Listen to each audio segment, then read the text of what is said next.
Bismillahirrahmanirrahim. Alhamdulillahirabbil alamin. Alhamdulillahi ala ni'matil iman wal islam wa kafa bihi min ni'mah. Alhamdulillahilladzi ja'alana min ummatin Nabi Muhammad sallallahu alaihi wa ala alihi wasallam. Asyhadu an la ilaha illallah wahdahu la syarikalah wa asyhadu anna sayyidana Muhammadan abduhu wa rasuluhu la nabiyya ba'dah. Allahumma shalli wa sallim wa barik wa azim wa karim ala habibina wa syafiina wa qurrati a'yunina sayyidina maulana Muhammadin wa ala alihi wa sahbihi wa man tabi'a sunnatahu wa tabi'ahu. Amma ba'd. Alhamdulillahirabbil alamin. Allah masih memberikan kita kesempatan, memberikan kita iman Islam, memberi kita iman sehat walafiat dalam kondisi prima sehingga saged kembal malih saged iktikaf di masjid ini sekalian mencari rahmat Allah Subhanahu wa taala melalui pengajian sama ke kita bahas malih babul hadis tabiul qaul al hadis syarhi babul hadis.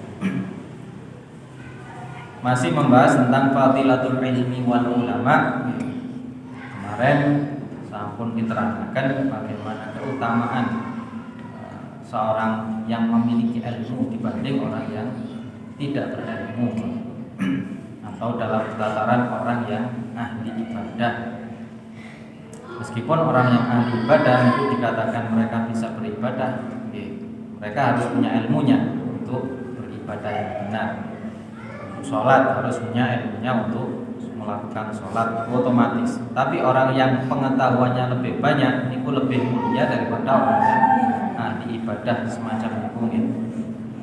Karena keutamaan orang ahli ibadah yang semacam niku dalam Al-Qur'an kan ya wonten la yastawil ladina ya'lamuna wal ladina la ya'lamun. Tidak sama orang yang memiliki pengetahuan dan orang yang tidak memiliki pengetahuan. Tidak sama.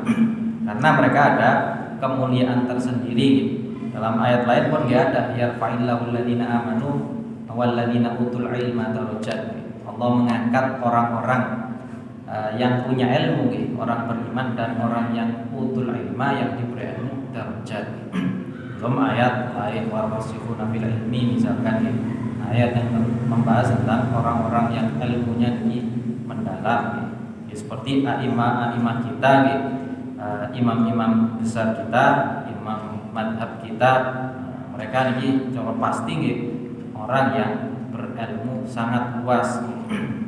Ataupun di negara kita mungkin para kiai, para habaib yang mereka keseluruhan ini mempelajari ilmu agama, kemudian mereka menyebarkannya. Siapapun yang memiliki ilmu, entah istilah di sekitar kita mungkin kita menyebutnya kiai, ada orang yang berilmu itu kita sebut sebagai ustadz, mungkin ada orang berilmu kita sebut habaib yang punya ilmu, itu umumnya biasanya disebut ustadz, habib siapa atau yang lain dengan istilah-istilah yang lain. Yang pasti ilmu agama yang membuat mereka ini mulia baik di dunia ataupun di akhirat. Yang pasti di akhirat ini mulia dengan ilmu agama Karena kemuliaan orang yang memiliki ilmu pengetahuan agama ini hadis niki menjelaskan tentang keutamaan mereka juga. Wa qala sallallahu alaihi wasallam akrimul ulama fa innahum 'indallahi qurama'un mukramun. Muliakanlah al ulama, orang-orang yang memiliki ilmu. Fa innahum 'indallahi qurama'un mukramun. Karena mereka di sisi Allah adalah orang-orang yang mulia dan mereka adalah orang yang dimuliakan oleh Allah Subhanahu wa taala. Tapi ulama yang dimaksud di sini adalah ulama-ulama yang melaksanakan ilmunya, mereka-mereka yang beramal dengan ilmunya, tidak keluar dari ilmu tersebut, tidak sampai menyimpan, entah mereka ini punya titel ataupun tidak. Yang pasti mereka yang tidak menyimpang, yang menyimpang dari ajaran yang benar, bukan khilaf antar ulama. Kalau khilaf antar ulama itu sudah biasa, tidak merendahkan derajat masing-masing mereka. Seperti perbedaan pendapat antara Imam Syafi'i dan Imam Malik gitu, misalkan, ataupun kadang ada perbedaan antara murid dan guru, sama-sama murid dan guru. Imam Malik ini kan gurunya Imam Syafi'i. Pendapatnya beberapa pendapat itu berbeda, tapi tidak sampai menyebabkan Imam Syafi'i ini merendahkan Imam Malik, karena masing-masing ada porsinya. Dan keseluruhan a'imah kita niku akidahnya sama, usulnya, istilahnya niku usul sama, akidahnya sama. Yang berbeda masalah furu'iyah. Mereka semua menyatakan sholat 5 waktu niku wajib, puasa Ramadan wajib, haji ke Baitullah juga wajib, zakat juga wajib. Mereka kiblatnya juga sama, pernyataannya sama, hanya dalam beberapa hal niku berbeda pendapat. Kalau masalah akhirat niku semuanya sama, tidak ada yang berbeda pendapat. Berbeda pendapat mungkin dalam beberapa hal furu'iyah, seperti tata cara, bukan sholatnya, tata cara melaksanakan sholat. Ada sebagian tata cara yang antara mazhab ini dan mazhab lain ini berbeda. Tapi mereka tetap mulia indallah. Baik niku napa bi ulumi syariat aminina, dengan cara kita memuliakan mereka dengan memuliakan, mengagungkan mereka, berbuat baik kepada mereka, baik dengan ucapan ataupun perbuatan kita. Seperti khilaf antar ulama, kita mungkin sebagai orang yang pengetahuannya kurang, hendaknya tidak ikut-ikut mencampuri urusan mereka. Bagi kita yang tidak kompeten pada hal tersebut, itu sebaiknya tidak ikut-ikutan.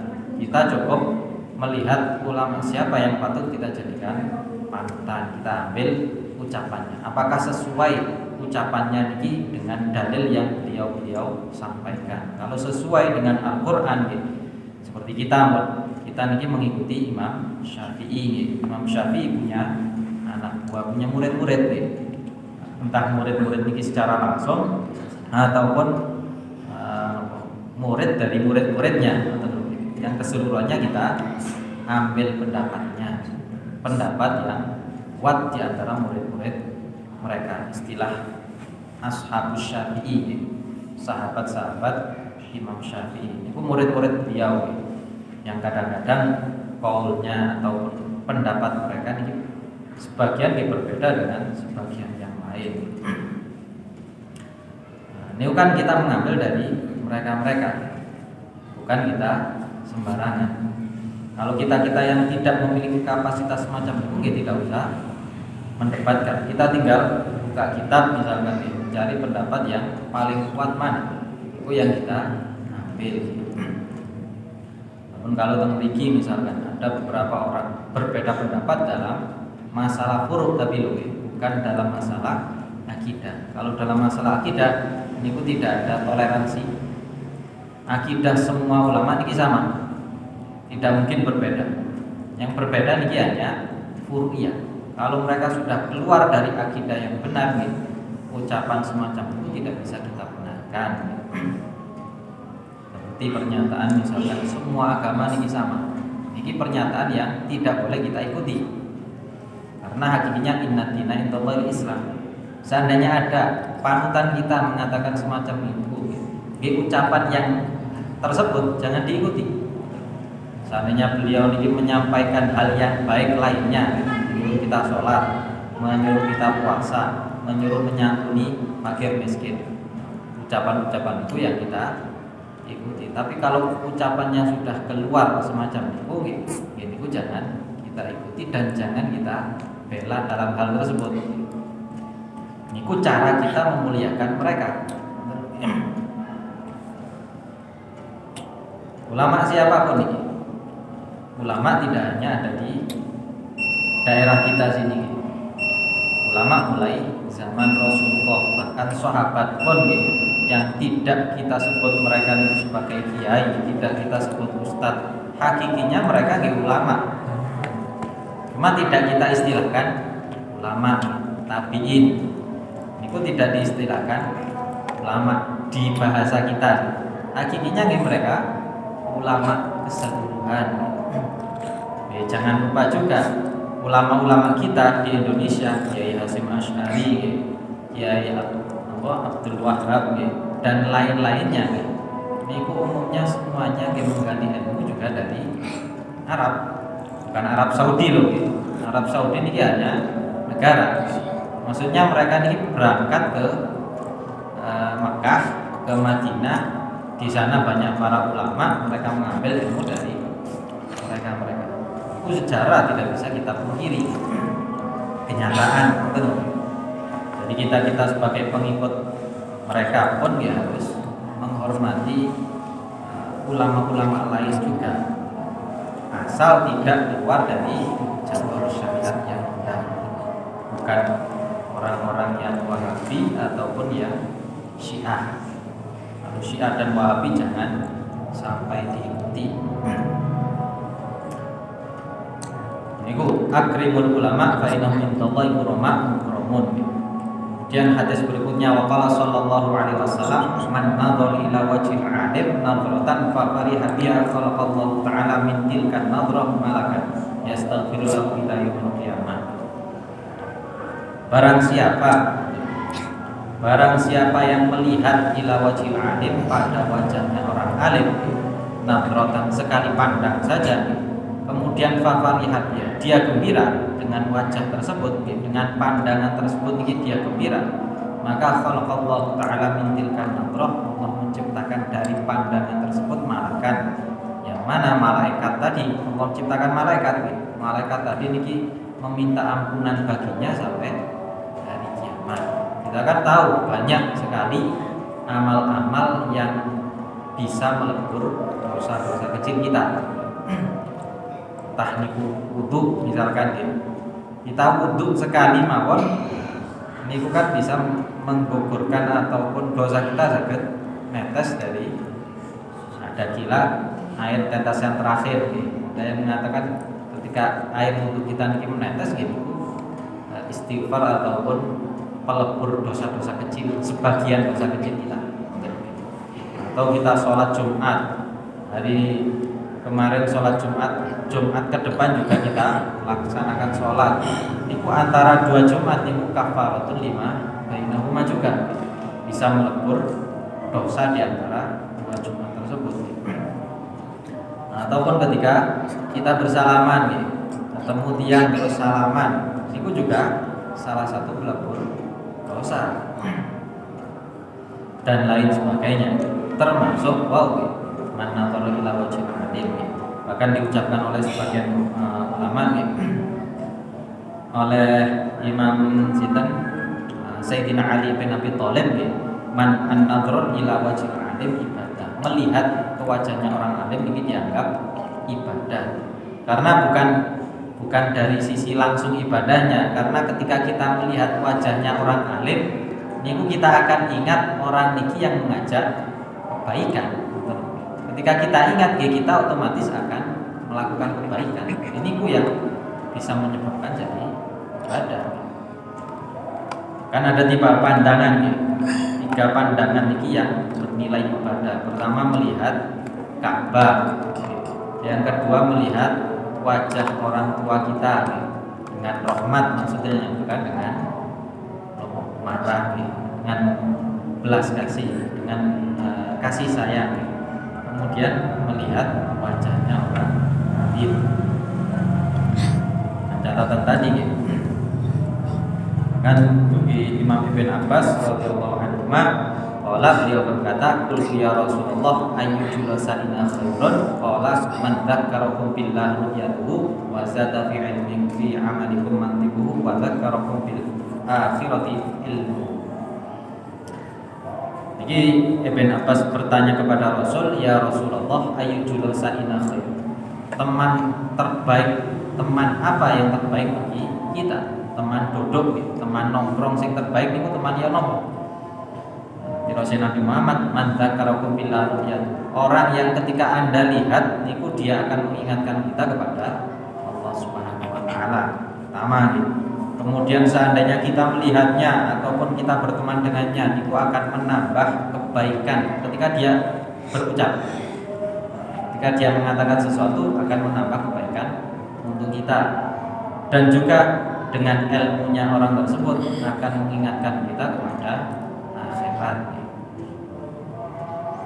Itu siapa saja, entah otomatis umumnya itu adalah orang yang alim, yang hamil bihi, umumnya semacam itu.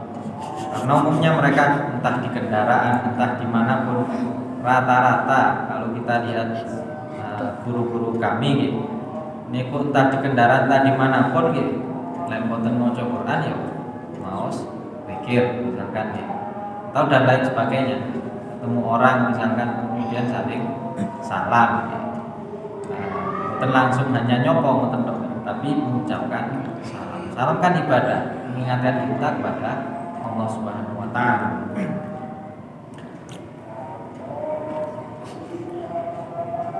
Dan ucapannya itu bisa menambah ilmu kita, amal kita. Kita melihat wajahnya pun bisa mengingatkan kita tentang akhirat. Aku ingin nanti kalau ngaji nih Yai Mahmud atau Yai Mahmud dilarang, misalkan dilarang koro. Ketika kita melihat ngoten tok langsung eling, kate koro langsung eling misalkan mengingat dengan hanya kita gak situ melakukan dosa, tidak jadi melakukan dosa. Kadang-kadang hanya semacam itu. Kemudian orang alim pun juga banyak kelebihan kan. Maksud ini gimana? Waqala Nabi sallallahu alaihi wasallam, man akrama 'aliman faqad akramani wa man akramani faqad akramallah wa man akramallah fama'wahu jannah. Waqala sallallahu alaihi wasallam. Dari Nabi, man akrama 'aliman, barang siapa memuliakan orang alim, faqad akramani, maka dia telah memuliakanku. Wa man akramani, barang siapa yang memuliakanku, maka telah memuliakan Allah. Wa man akramallah fama'wahu jannah, barang siapa memuliakan Allah, maka tempatnya adalah surga. Dalam artian tadi memuliakan sesuai dengan tempatnya. Memuliakan ini tidak harus kita niki ketika lewat harus di grup yang kan lebih. Tidak harus kita kayak robot gitu, ataupun berjalan dengan lutut misalkan. Boten memuliakan ya cukup kita muliakan dengan ucapan kita, dengan perbuatan. Tidak harus semacam.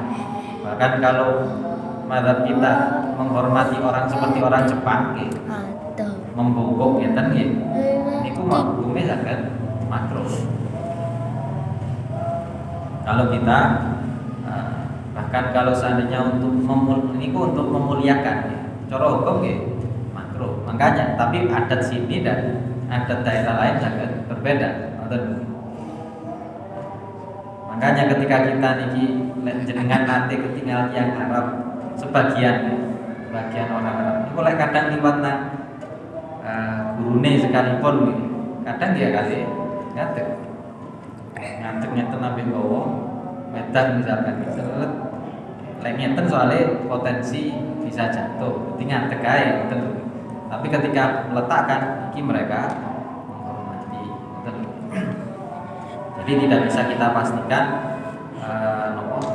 adat kebiasaan kita yang ada di sini kita samakan dengan adat daerah lain. Datang mriki kate ngelangkai wong pas Jumatan ngoten yo saged dikuplai wong akeh. Tapi lek teng Mekah wong macam-macam dari berbagai negara. Lek mboten ngelangkai gak mungkin saged sampai nang sop di depan misalkan. Niku pasti umumnya bisa melangkah-langkah ke depan. Ini adat masing-masing daerah, adat masing-masing tempat. Cara memuliakan kita pun sesuai dengan tempat kita berada. Tidak perlu berlebihan, tapi ya menghormati. Bisa perlu seperti keraton. Cara teng keraton, cara anu berlebihan, terlalu berlebihan. harus berjalan ngenten-ngenten lepas anu rada mundur gitu. Menghormati tidak harus semacam itu, ngoten lho. Cukup kita berbicara dengan baik, berperilaku baik, ketika menyapa juga baik, sandale mboten dicoba, mboten diano misalkan dan lain sebagainya. Niku siapapun yang menghormati orang alim, siapapun niki orang alim siapapun niki. Jadi jangan terpecah belah karena isu-isu yang pokok alim siapapun. Alim niki tidak terbatas. Entah alim niki dari orang Jawa, orang Sumatera, Kalimantan, bahkan seandainya ada orang Papua, orang Amerika, orang Arab, yang penting mereka orang alim, kita muliakan dengan kemuliaan yang sesuai dengan porsinya. Jadi seperti zaman fitnah saat ini kan, kadang kiai Jawa banyak yang memfitnah, ulama dari Arab misalkan banyak yang memfitnah. Yang memfitnah bukan ulama ini, tapi orang-orang bawahan. Kalau kita ingat dawuhnya Allah, walan tardu akal yahudu walan nasara hatta tattabi'a millatahum, orang Yahudi Nasrani ini tidak akan ridho terhadap kita sampai kita ini ikut agama mereka. Jadi jangan terlalu percaya terhadap apa yang ada di media sosial ketika mereka ini menjatuhkan nama ulama tertentu misalkan. Selama kita tidak tahu sendiri, jangan turut mencaci maki. Karena tugas kita bukan semacam kita mencari ilmu, kita ikuti yang benar. Kalau mereka ada kesalahan manusia, kesalahannya jangan kita ikuti. Yang kita ikuti adalah kebaikan yang mereka curahkan, mereka sampaikan. Karena teman nopo tukaran tok mboten mari-mari. Tadi siapa yang memuliakan ulama, tadi manapun maka fama'u jannah. Intinya itu tempat kembalinya adalah surga.